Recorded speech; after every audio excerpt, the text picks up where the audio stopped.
Hey friends, welcome back to my channel. যোৱাকালি ৰাখী বন্ধন আছিলে আৰু আমাৰ কক্তি পূৰ্ণিমা বুলি কিনে এটা ফেষ্টিভেল আছিলে। সেই ফেষ্টিভেলটো কেনেকৈ সেলিব্ৰেশন কৰো তাকে দেখাবলৈ চেষ্টা কৰিছো। তেনেহলে দেৰি নকৰাকৈ আহক ভিডিওটো ষ্টাৰ্ট কৰো। যাও ক'ত কি বনাই আছো তাকে দেখি বনাবৰ কাৰণে পিঠাটো ৰেডি কৰি থৈ দিছে। লগতে এটো অলপ টাইম থব লাগিব কাৰণ সোডা দিয়া আছে, অলপ টাইম ফুলিব, বেটাৰটো টান হ'ব। সেইকাৰণে অলপ টাইম থৈ পেলাই চাব যে বেটাৰটো ঠিক হৈছে না, তাৰ পিছতে চেলুটিটো বনাব। ইয়াত কোক্তিটো উতলি আছে। এয়া কোক্তিত কি দিয়া হয় হেতু মই পিছতকে কৈ আছো। এতিয়া এয়া বস্তুটো উতলি আছে।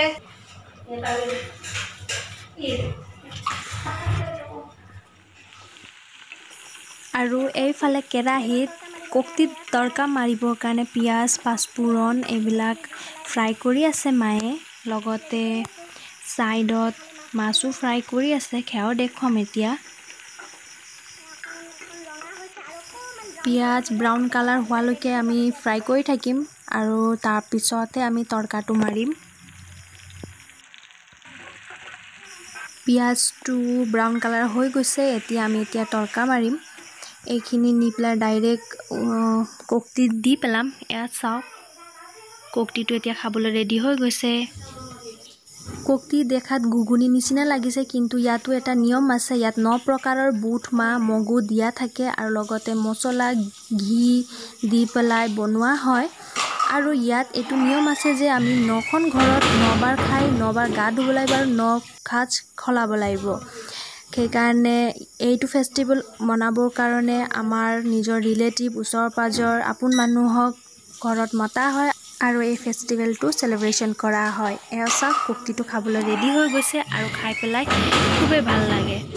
কোক্তি খালে গাৰ পুৰণি বিষ, কফ আৰু চৰ্দি এনেকা বহুত পুৰণা বেমাৰ ভাল হয় বুলি কিনেও কোৱা যায়। কাৰণ যেতিয়া কোক্তি বনোৱা হয় তাৰ 3 দিনমান আগত বুট, মগু তিয়াই পেলাই পানী টুকি থোৱা হয় আৰু গজালি আহিবলৈ দিয়ে, তাৰ পিছত বনায়। সেইকাৰণে পুৰণা বেমাৰ ভাল হয় বুলিও কোৱা যায়। ভণ্টিয়ে ফিছ কাৰী বনাইছে আৰু ইফালে ভিন্দি ফ্ৰাই লগতে চিকেন লেগ ফ্ৰাই কৰি আছো। ভাইটিয়ে খাই খুব ভাল পায় আৰু আজি ৰাখী বন্ধন যিহেতু তাৰ পছন্দৰটো কিবা বনাব লাগিব নহয় জানো। এতিয়া চেলুটি বনাবলৈ চেনি আৰু বেকিং সোডা দি লৈছে। তাৰ পিছত আটা এয়া দি দিছে। লগতে ইয়াত পিঠাগুৰি দিব। কোমল চাউলৰ পিঠাগুৰি হলে তেতিয়া আৰু ভাল হ'ব, নহলে বেলেগ নৰ্মেল চাউলৰ পিঠাগুৰি হলেও ভাল। এয়া গোটেইখিনি ভালকে খানি ল'ব লাগিব। তাৰ পিছতহে আমি গৰম পানী মিক্স কৰিম। গৰম পানী অলপ অলপকে মিক্স কৰিম। কুহুমীয়া গৰম পানী লাগিব ইয়াত আৰু বেটাৰটো ভালকে ফেটি ল'ম। বেটাৰটো পানী অলপ অলপকে দি পেলাই ফেটি লৈছে। এতিয়া বেটাৰটো ভালকে ৰেডি হৈ গৈছে। লগতে এইটো আধা ঘণ্টামান ঢাকি থব লাগিব, নহলে আকৌ ফুলি যাব, বেটাৰটো টান হৈ যাব তেতিয়া। লোহাৰ কেৰাহীত গৰম হৈ গৈছে তেলটো আৰু এনেকে হাতেৰে গোল গোলকে জেলেপি বনোৱা নিচিনাকে বনাব লাগিব, কিন্তু এটা পাক দিলে হৈ যায় ৰুটি বনাওতে।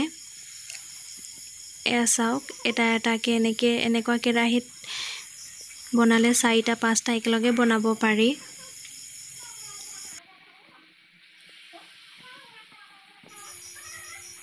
ৰুটিটো অলপ খাৰু নিচিনা হয়, সেইকাৰণে ইয়াক গুমাকো ৰুটি বুলি কিনে কয় বা চেল ৰুটি বুলি কিনে কয়। আৰু এনেকে মাজে মাজে আমি লুটিয়াই থাকিব লাগিব। এবাৰ এবাৰ লুটিয়ালে হৈ যাব। ৰঙা ৰঙা হৈ গ'লে জানিব যে এইটো সিজি গ'ল।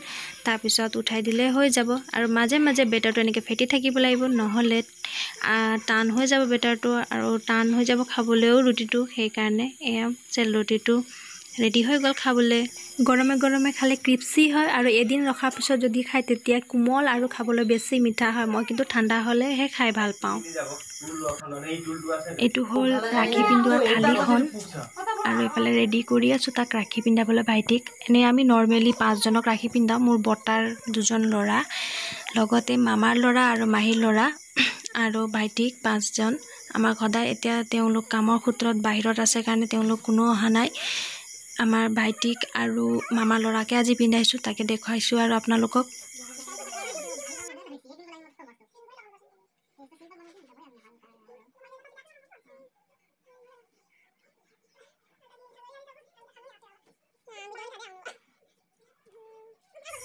আমি বাই ভনী বা ভাইটি বুলি ক'লে মোৰ 2জনী ভণ্টি আৰু ভাইটি একেবাৰে সৰু হয়। এয়া ডাঙৰ ভণ্টি এতিয়া ফুট লগাইছে তাৰপিছত সৰু ভণ্টিয়ে ফুট লগাব মানে ৰাখি পিন্ধাব আৰু আগত সবতকৈ ডাঙৰ মই যিহেতু মই আগত পিন্ধাই লৈ লৈছোঁ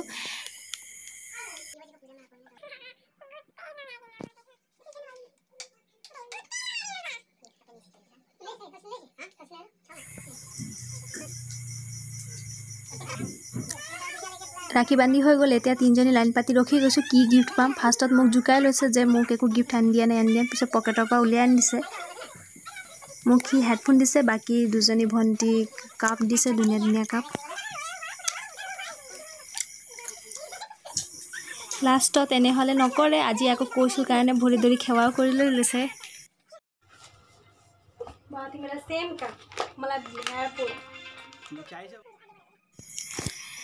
এতিয়া ছোৱালীও মামাক ৰাখি বান্ধিমকৈ আছে যে সেইকাৰণে তাইও আগুৱাই আহিছে এতিয়া মামাক ৰাখি বান্ধিব তাইও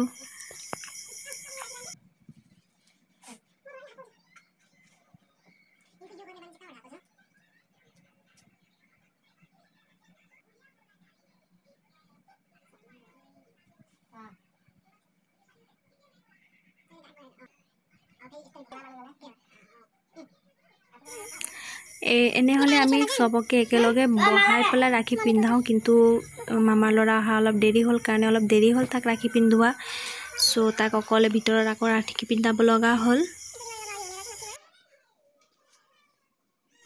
বন্ধুসকল আমি ৰক্ষা বন্ধন আৰু কুক্তি পূৰ্ণিমাটো এনেকৈ চেলিব্ৰেশ্যন কৰোঁ আপোনালোকে কেনেকৈ চেলিব্ৰেশ্যন কৰে ৰাখিটো প্লিজ কমেণ্ট কৰি জনাব আৰু ভিডিঅ'টো চাই কেনেকৈ লাগিল সেইটোও ক'ব তেনেহ'লে আজি ভিডিঅ'টো ইয়াতে সামৰণি মাৰিছোঁ আৰু মোৰ চেনেলটোত কোনোবা নতুনকৈ আহিছে তেনেহ'লে প্লিজ লাইক কমেণ্ট আৰু ছাবস্ক্ৰাইব কৰিবলৈ নাপাহৰিব থেংক ইউ